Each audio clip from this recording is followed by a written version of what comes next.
How can one define madness?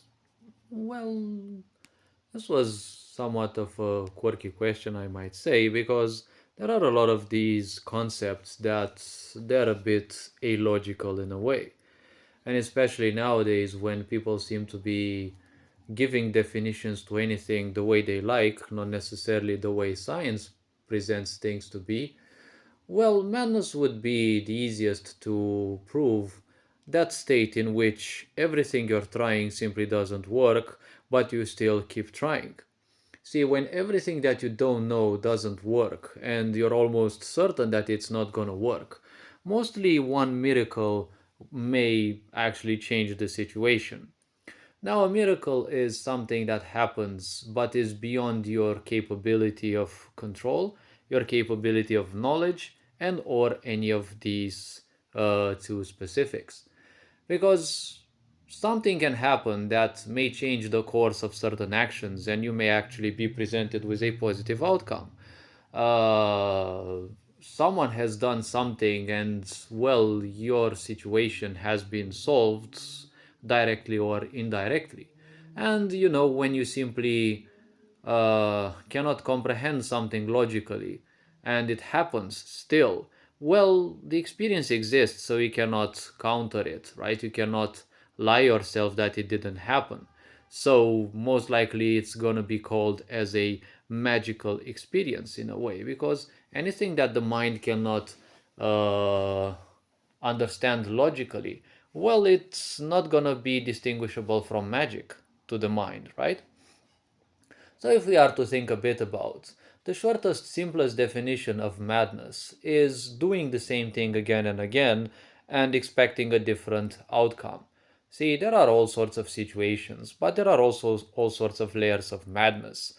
Now, madness also is something that not only affects you, it also influences others. Because, see, doing something again and again and again and expecting a different outcome, in the thousand layers of ignorance that we live in and that we have to pierce through in order to become again one with creation and one with the all knowingness and all understanding of the universe.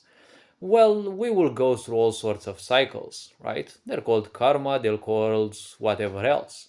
Many people don't believe in karma, but you don't have to believe in it, right? Because it's affecting you each and every moment.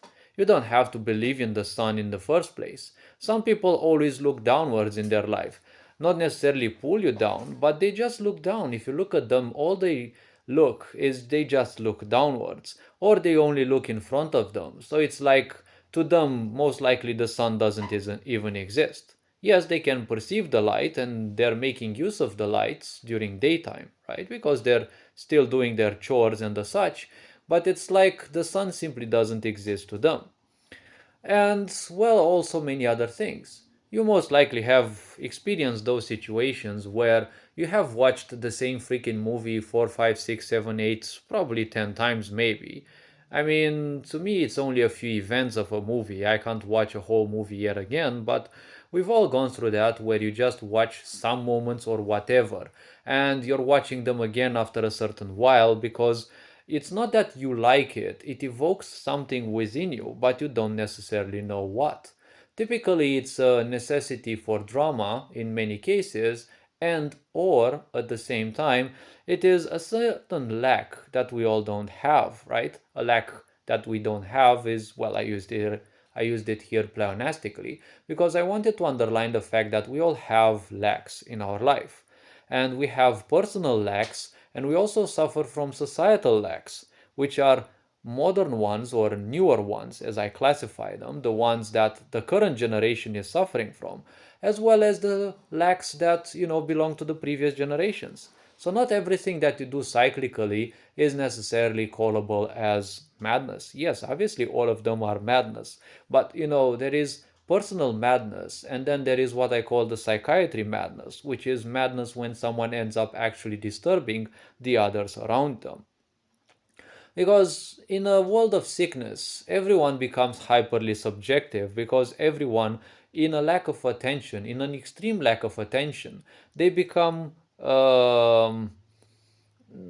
influenced by the idea that they are entitled to something, right? They are someone on this planet and they are entitled to something. No one is entitled to anything. Nothing is certain in this world. Nothing is promised to you. There is no promised land. There is no promised future. There is nothing that is promised in this land. It is just a range of variables that are going on and on and on. And based on their results, the certain events will happen in each and everyone's life. And well, this is only at a microcosmos level, right? Because this is the level of the town you're living in, probably your country, most likely your continent as well.